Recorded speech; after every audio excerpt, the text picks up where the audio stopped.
Howdy nerds! We have comic books and literature to discuss this time around.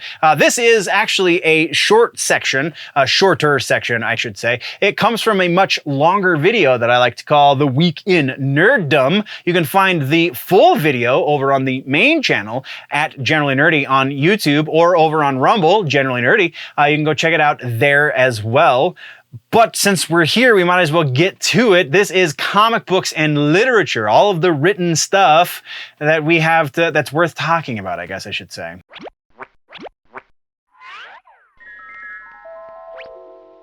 Comic books and books. We've got quite the section for this episode. First up, we've got Poison Ivy coming back into the news. We have Teenage Mutant Ninja Turtles: The Last Ronin 2, as well as more White Knight. Yes, please, and thank you. Let's get into this. All right. Follow-ups and corrections. We've got Poison Ivy. We talked about the Poison Ivy series, the mini-series. It was a limited series, I guess, before. Got turned into a maxi, went from 6 issues to 12 issues, and now it's going even further. It's getting turned into an ongoing series.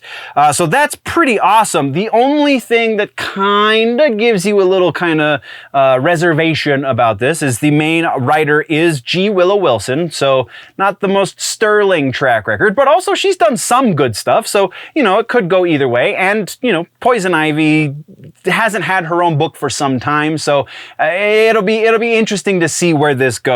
But the first book of the ongoing portion of the series, so book number 13, will be on shelves in June, and then the hardcover trade of the first 6 issues, so the first half of the mini maxi, will be on shelves May 16th. So go check it out. Let me know what you think. I haven't been able to read this one yet, but I mean, it's kind of low on the list, but it's on the list. Next, we're getting into some regular ass news, and the first thing in regular ass news is Teenage Mutant Ninja Turtles: The Last Ronin 2.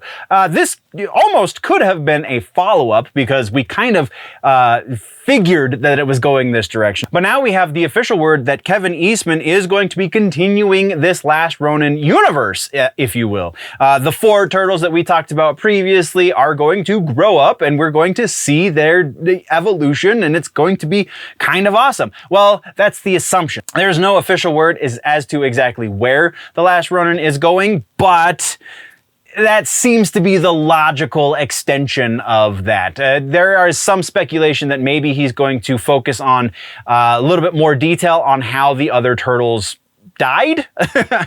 But I think we already have enough of that. I think moving forward is the best course of action. So yeah, pretty excited about that. It will pick up as soon as we get through the end of the Lost Years side story that is about to start or just started. I can't remember which. But yeah, so pretty awesome. More details as we get closer to that. Until then, let's move on. Next, we're talking about Brave and the Bold.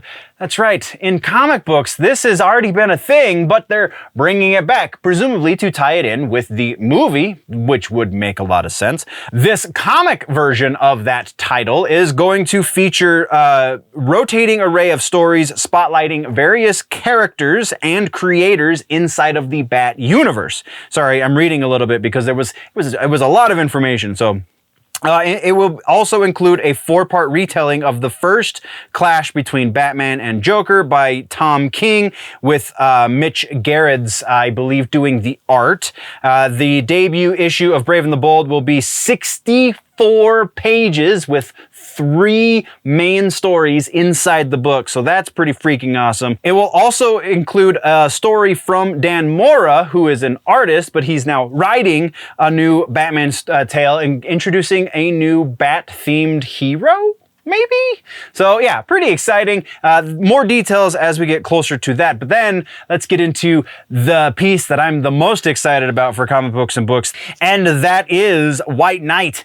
Generation Joker. Batman the White Knight has been one of the greatest Batman stories told in a long, long time. Sean Murphy is doing real great stuff, and now we have another continuation of the universe. This one is not going to be written directly by Sean Murphy, but it is going to be some familiar faces. The new series is going to reunite Sean Murphy with Katana Collins, as well as Clay McCormick, and will feature Mirka Andolfo as the artist. So again, not really going to be Sean Murphy directly, but still going to be great. The story will revolve around Jackie and Bryce. These two new characters are going on a road trip alongside a hologram of the Joker. First issue is set to release in July, and they have also said, Sean Gordon Murphy has also said that this will not be the end of the White Knight universe as well. It is going to continue to move forward, and more power to him, because almost everything that's come out of this has been great. So my sign of approval for sure. Next, we're talking about Carnage and Miles Morales. We're going to be seeing a mashup miniseries between these two. So Marvel's Summer of Symbiotes continues in May. Carnage has a 7-part crossover between he and Miles Morales. The Carnage side of this story obviously is going to focus on Carnage and him just getting way OP. But then also on the Miles Morales side of this, we're picking up a new Miles mentor named Misty Knight. We have a new villain, maybe. And that should be enough right there, right? So, book is going to be on shelves May 3rd. Go check it out when it hits your store. So that is everything in regular ass news. Let's talk suggestions. We have a literature suggestion, so a book. That is Snow Crash. We talked last time about Neil Stephenson's magnum opus, if you will, The Diamond Age, or a young lady's illustrated primer. Now, this is the book that precedes that. Snow Crash is kind of the big one that blew him up. This was his first cyberpunk huge book. Came out in 92. He won awards for it in 93 and in 94. The British Science Fiction Award in 93 and Arthur C. Clarke Award in 94. This is kind of the first example of why naming your company Meta was probably not a great idea. So absolutely worth a read. Go check it out. Neil Stephenson, Snow Crash. Once again, nerds, that was a short section that comes from a longer video on the main channel, Generally Nerdy, YouTube or Rumble. Take your pick. I'm on both. You can go find it there. You can go find all of the other news there as well, including the live episode. We do a live episode roughly once a week, every Friday evening. You can join the conversation live, or you can just leave comments here on this one or any of the other ones you find on the Clips channel. Thank you very much, nerds. We've got other news to discuss in other videos, but while we're getting out of here, don't forget that if it's generally nerdy, it's probably here.